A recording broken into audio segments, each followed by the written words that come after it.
very much. If you're still around, excellent session.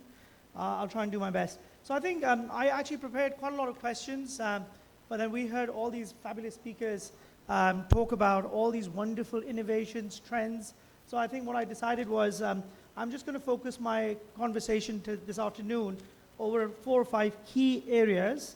I'm going to start with investments. And Ada, I will identify you as a person of interest.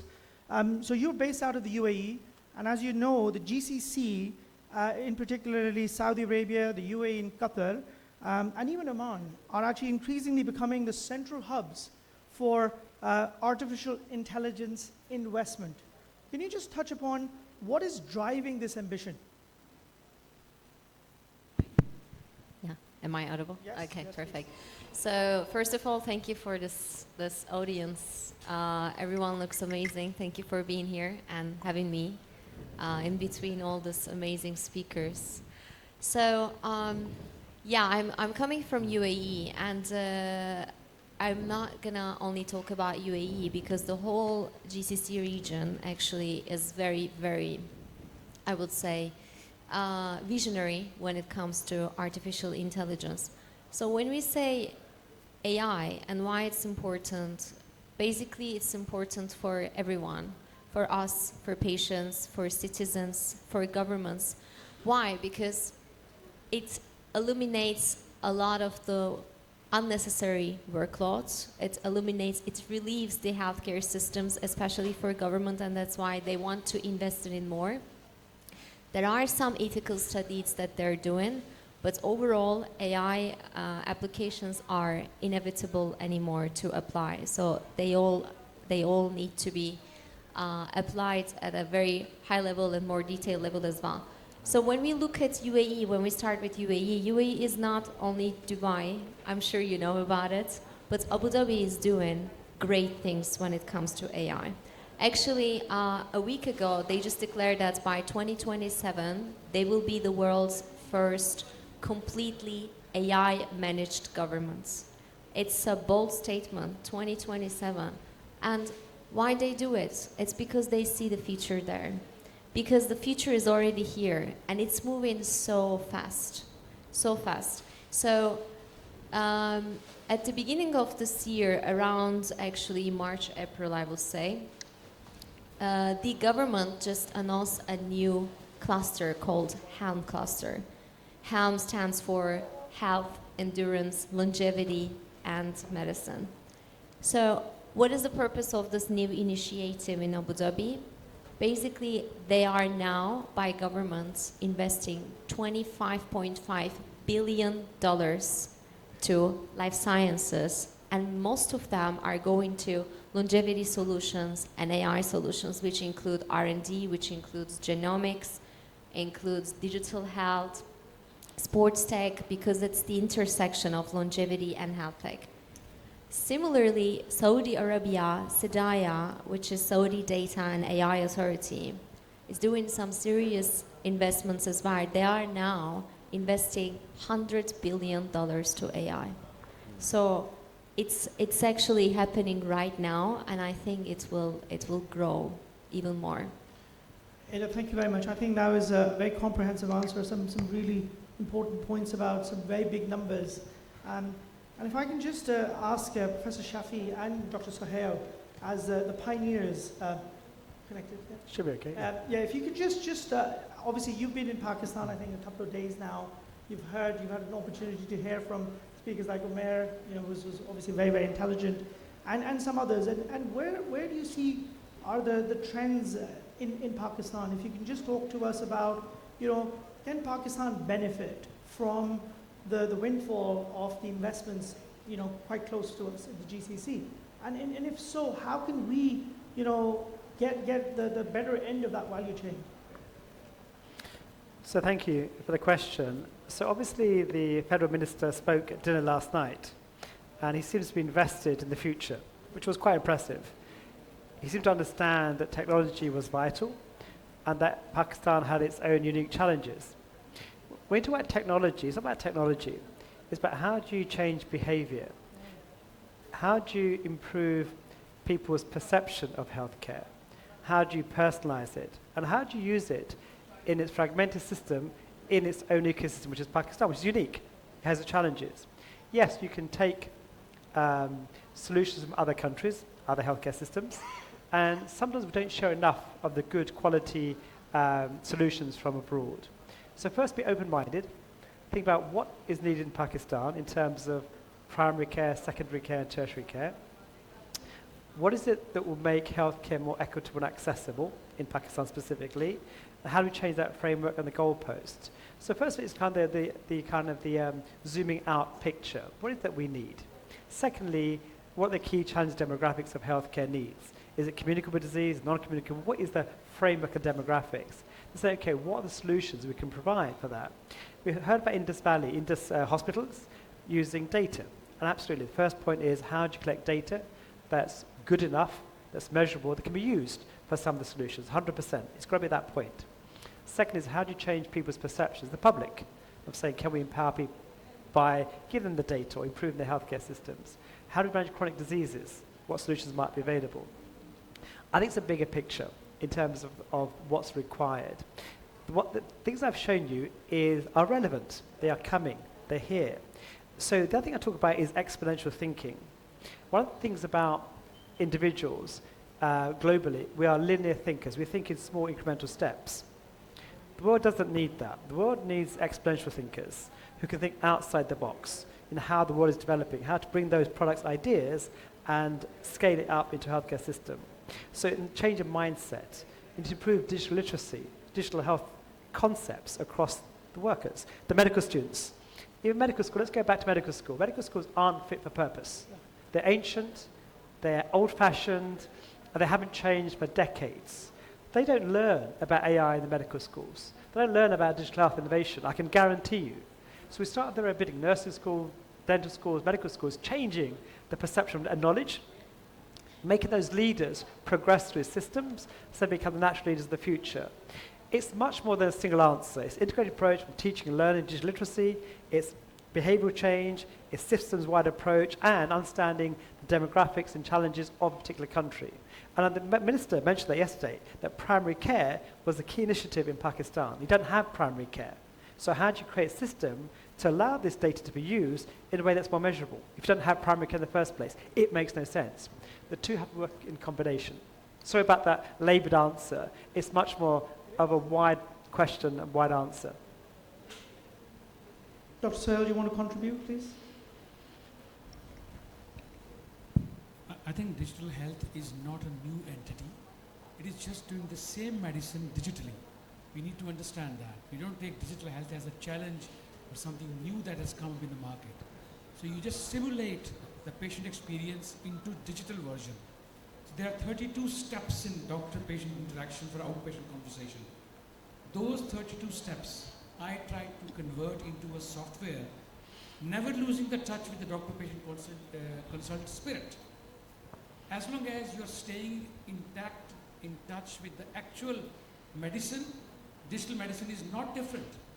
But the moment you divulge into technology only and forget that you're a doctor and you're treating a patient, that is where the problem starts. So that's my point, first of all. Now regarding a pharmacy, e-pharmacy, I just want to comment on that.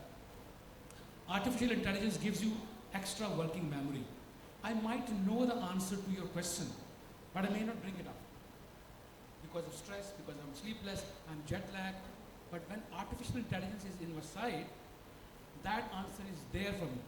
So what I'm doing is I'm simulating this environment with injection of artificial intelligence into my workflow. Not being replaced by artificial intelligence, by being supported by it. That is the spirit of bringing technology into any medical field. The moment we get away from that, we get into technology too much, we lose the actual patient. Patient centricity is the main focus. Patient centricity in every software, every technology. We've seen the glasses. I was talking to Prof. Shafi that those glasses, when you're talking to my Polish patients or my Turkish patients, I wish I put them on so they understand what I'm talking about without having to have an interpreter. I do Turkish clinics in North London every month. I do Polish clinics in Peterborough every month. I was going to borrow the glasses from you and start using that. That is where technology meets medicine, and it's not a different branch. it is digital medicine, the same medicine, doing different. That's my take on that. Zaidi Sahab, I think you want to come in on it as well, please. I think your question about this large investment happening just in our, very close by in our brotherly countries, GCC and Saudi Arabia and other countries as well, and what Pakistan can benefit from it.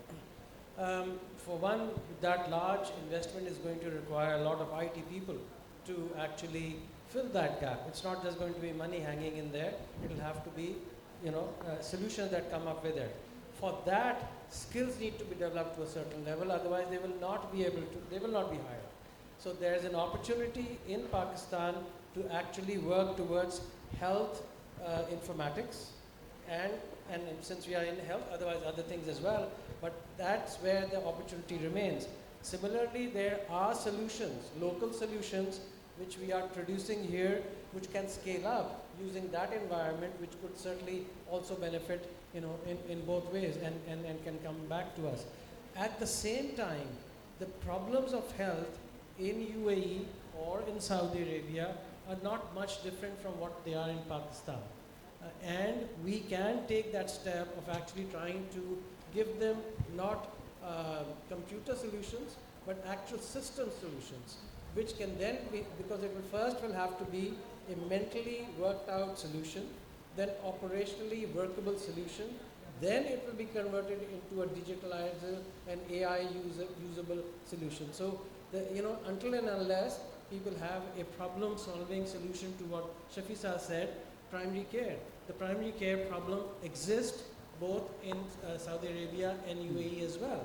And we are really at the far end of it, and so we can come up with a solution which eventually turns up into an AI product, which is then used and multiple things happening. So I think we can act as a laboratory where we can actually have skilled labor working towards this future and our problems which we solve, as well as help them come to. Thank you very much. I think this is an opportunity statement. I completely understand and I share those opinions, the aspiration as well. I myself am based in the Middle East. I hail from Doha, a wonderful little place, and I can guarantee that the challenges that Shafi Saab mentioned so aptly about the lack or the non-existent primary care.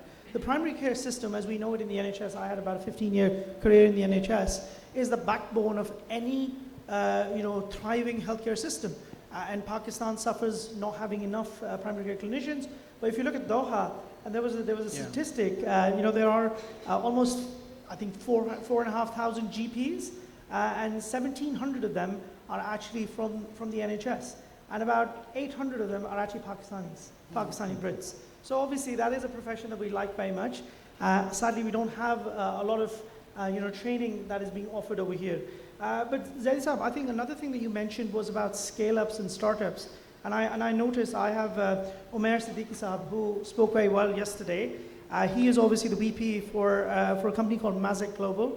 Umair, can I just ask you to, obviously you've heard all our wonderful speakers talk about AI and agentic AI being the next frontier.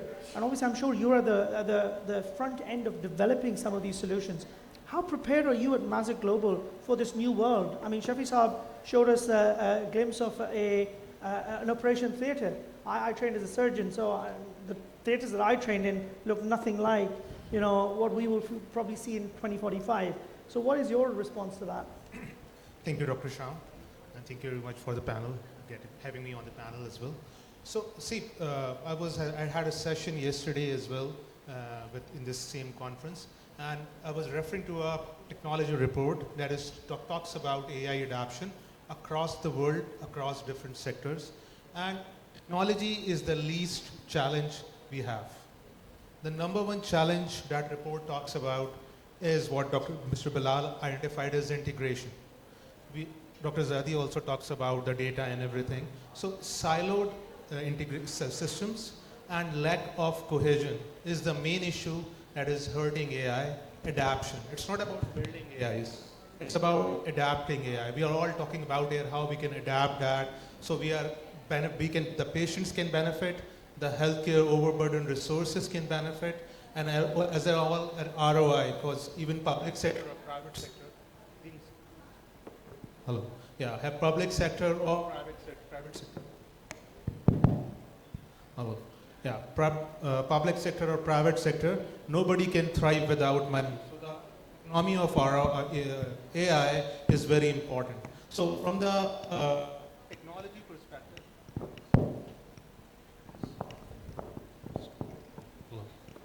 yeah. So from the technology perspective, the issue or the areas we focus are two things, and that are the core pillars, I believe, anybody who is into AI arena. One thing is data, and second is compute. But compute, I means the power to process whatever instructions we are exchanging with AI. So on these two fronts, it's on not only the technology companies that can focus. I'll give you two examples here around the world. One is IBM Watson partnering with Pfizer, and Novartis partnering with Microsoft AI. These two are major players of technology and pharma company that has been thriving for years and years, and I believe some percent of the whole world wealth accumulates in these four things. So this is the technology and the industry combining together, and they both are working to do what Dr. Shafi was referring, clinical trials, drug discoveries. And it's like 24 to 30 months we have reduced what time was to discover a drug. And these protein unfoldings and 3D computations and all those things. So what I'm saying is data is the goal.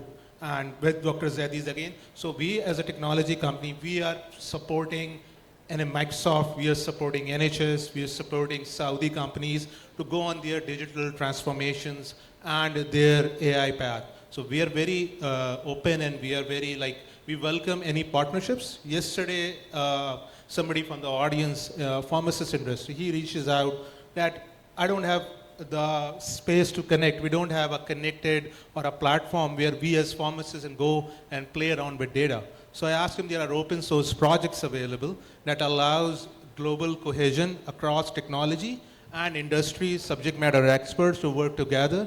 So we have got the technology arm, we have got certified resources, we have got AI Center of Excellence set up 2 years before, like 2022, 2023. And we have been solving industry-specific problems. Like for one of the NHS processors, we have done an OpenAI or AI-powered scanning thing. So we process 4,000 prescriptions daily, converting them from paper to digital records, supported by FHIR or HL7, the Healthcare Interoperable Standard, every day. What we do, we don't reduce human headcount. What we do is error-free solutions, error-free digital health documentation that actually drives the whole value chain.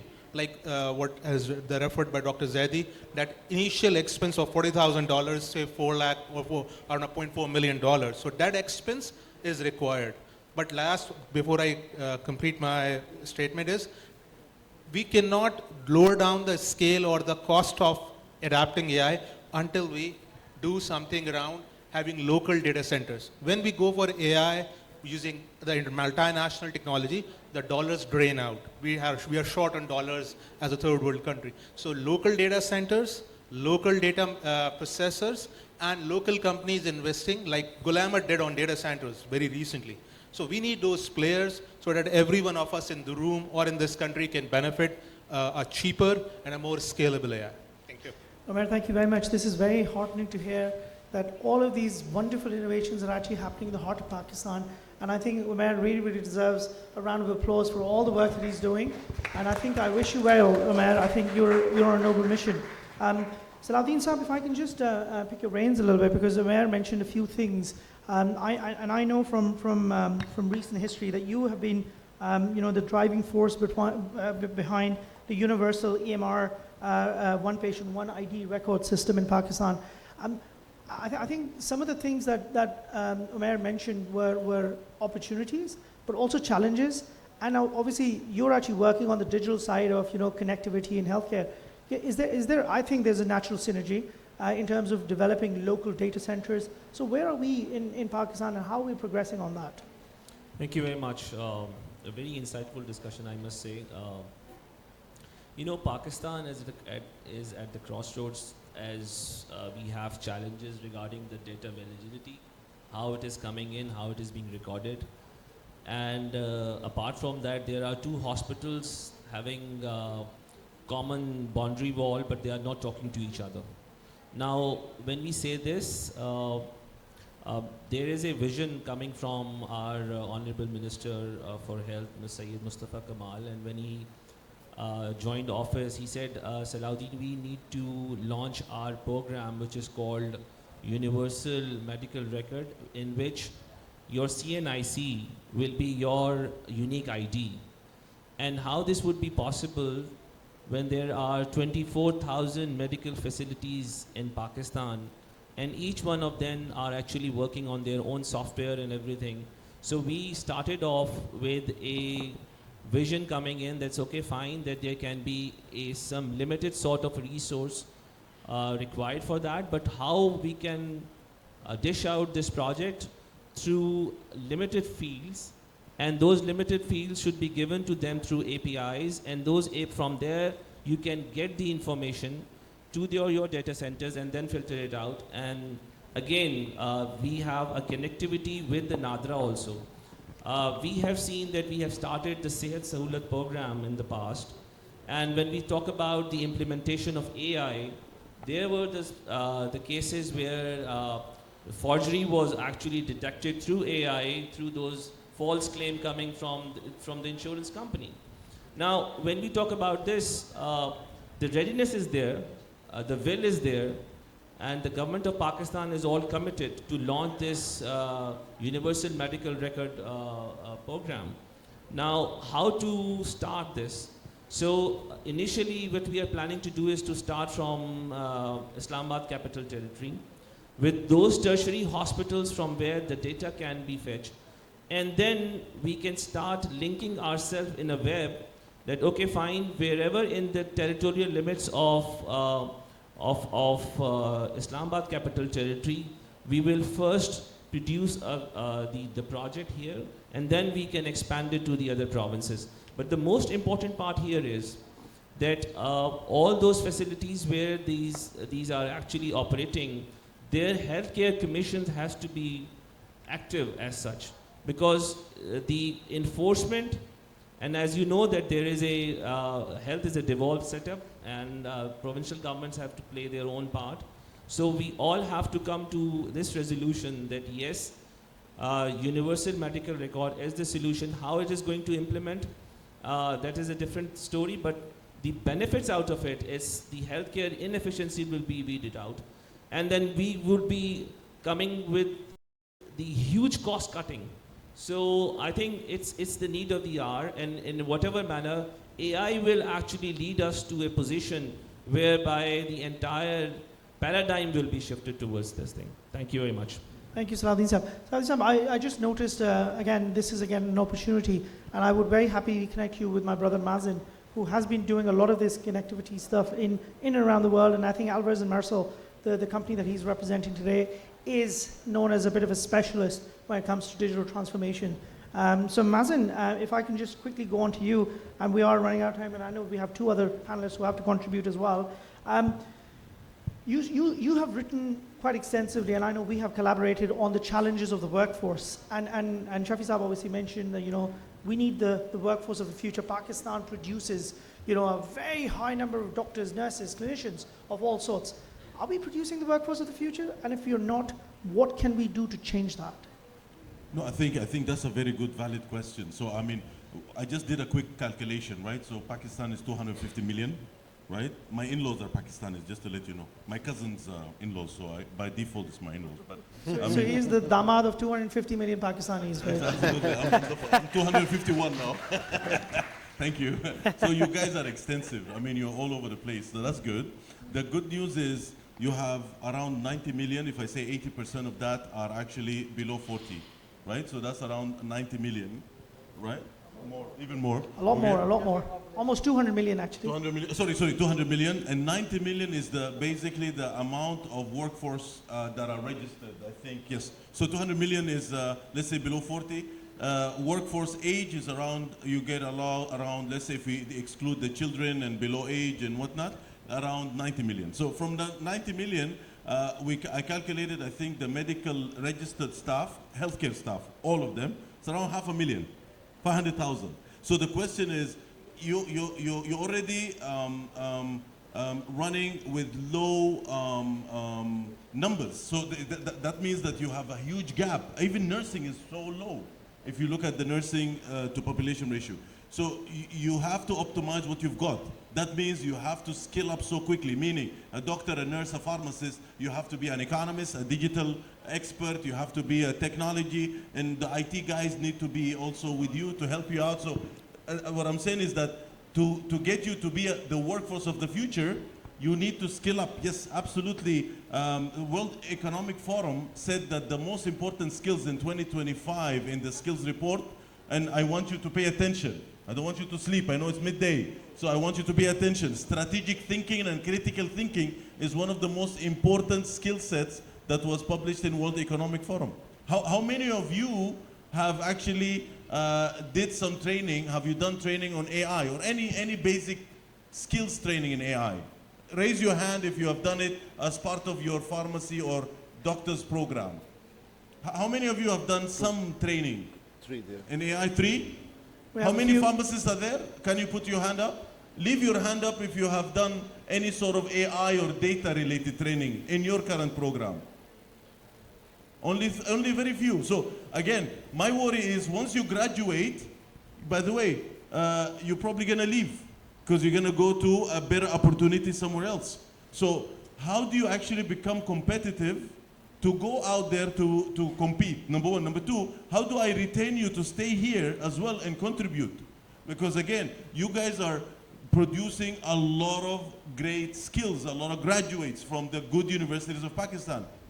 Nursing is the fastest segment of healthcare workforce that leaves Pakistan. Do you know that? 50% between 2019 and 2024 of your nurses have left. So I don't know the percentages for pharmacists or doctors. But again, skilling up doesn't mean that you're going to get a better opportunity faster. What I'm saying is that preparing you to compete within the local domestic needs, which is another gap that we need to address, as well as if you are to go international, you need to compete. So how do I actually prepare you? Because you are producing a lot compared to other countries. Not a lot within the size of the population here. But you're producing, you have very good universities, you have very good competent graduates, and you can see those are the fruits of this beautiful country. And that's why, again, to prepare you, what are the skill sets that you need to focus on? The World Health Economic or the World Economic Forum tells us strategic thinking and critical thinking. But don't forget, you need also a bit of awareness about AI, data. You need to know about what AGI, Professor Shafi was telling us about, because you're going to be using it as a tool. You're going to be disposed of if you don't know AI. And that's what Bilal said. A therapist with AI knowledge will get a job better or faster than a therapist without AI. The same applies for you. Mazin, sorry, we're running out of time, so we have 2 more panelists. Thank you very much. I know you're very passionate about this, and we can have a discussion afterwards. I'm very, very sorry, my brother. Bilal, I think you spoke very passionately about stigma around mental health. My question is, will AI, we heard digital technology allows patients to access care remotely. Do you think we can expect a higher uptake of mental health services because of AI? Yes, and it's not just because of AI. I'll ask you guys a question. You are fresh graduates or you are studying or getting into the professional life. How many of you guys are comfortable talking to your parents about mental health now? Raise your hand. Talking to your parents. How many of you are comfortable talking to your parents that you speak regularly about mental health? A lot. Good. And why is that? It's not the AI, it's the conversations that are happening now, right? That shift is happening. So you need to be part of the conversation, you need to be part of the change. You need to be the change, accept and adapt the change. If you don't change, I'll give one example before I finish. How many of you remember Kodak? You might not. At one stage, Kodak held 85% of the global market. In 2011, they had to be closed because they did not adapt the change. Well, thank you very much. Rizwan, last but not the least, pharmacy. You're a titan in the pharma industry. What are the challenges and what are the opportunities for Pakistan in this new space? Thank you. I have a question. Raise your hand. How many of you are pharmacists or studying for pharmacy? Today, I'm going to set up a vision for your life. Do you know what? Every year, 500 people die due to medication errors. 20% adverse drug events happen due to medication errors. 3% of hospital deaths are due to medication errors. And all of them, especially in low and middle income countries, the percentages are higher, they contribute more, like Pakistan. I'm Chief Innovation Officer of PharmaTrax. We help track and trace chain of custody, how the product was manufactured, and help verify its claimed attributes. Was it genuine? Was it transported and stored in the temperature and humidity condition that it should have been? And in order to do that, we start from API, identifying the right APIs, that the batch was as per specifications, finishing the product, handing over to the next stakeholder, ensuring that he has the right quality standard to transport, store, distribute, move on to the next stakeholder. That can be a pharmacy, a distributor, point of sale, point of care. So all this data with integrity and quality, when integrates with all the people in healthcare facility who are at the point of care, point of sale, and point of dispense, we help provide all that data to you so that in your diagnosis and while you are learning from the data, you can get to know first, avoid errors, a decision support system at point of dispense, point of care, reducing human burden, providing right product, right dosage, right route at the right time, and most importantly, what happens? Right patient also. So that all these numbers can be reduced, our pharmacists can actually save lives. Thank you, Rizwan. Thank you very much. That's very kind of you to join this panel last minute. I think this is all we have. Just one last comment from me personally. This is a very special place for me. I started my career almost 20 years ago. I was probably like one of you, sat there when Zaki Saab had a vision. Nobody really believed it, but look at us now. I'm here. किसी ने बड़ी अच्छी बात की कि एक होते हैं पाकिस्तानी और एक होते हैं वापिस्तानी. तो मैं शायद वापिस्तानी हूँ, पाकिस्तान वापस आया हूँ. Salahuddin साहब, आपसे एक commitment लेना चाह रहा हूँ. We heard, we saw Mazin's slide about Vision 2030 in Saudi, 2035 in Aman. Pakistan का विजन कब आएगा? क्या हम आज एक कमिटमेंट कर सकते हैं कि पाकिस्तान विजन 25, 2035, 2040 जब हम नेक्स्ट ईयर यहाँ पर सब आएँ, I hope most of these people will be, would have actually started their professional journeys. I want every one of us to be proud of the fact that Pakistan has taken the firm decision to start a transformation journey today, and next year when we come here, we share stories of success. So can we please have that commitment for you, sir? Saji, bilkul, I think there is no doubt about that. We had a vision of 2016 to 2025. This was the health vision.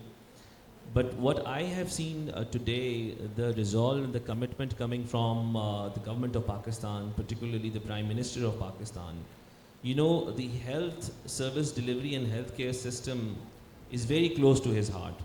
And he has been trying really hard to develop the state-of-the-art hospitals. But again, what I have seen our Minister for Health, he's also committed to bring in the AI culture, the 2D barcode, the way that he's actually entering into the pharma sector also.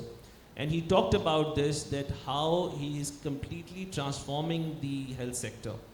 And I can assure you, today while sitting here, that healthcare system is going to be transformed truly, inshallah ta'ala, and with the commitment coming from government of Pakistan, and I'm sure the health ministries in the provinces also will follow suit.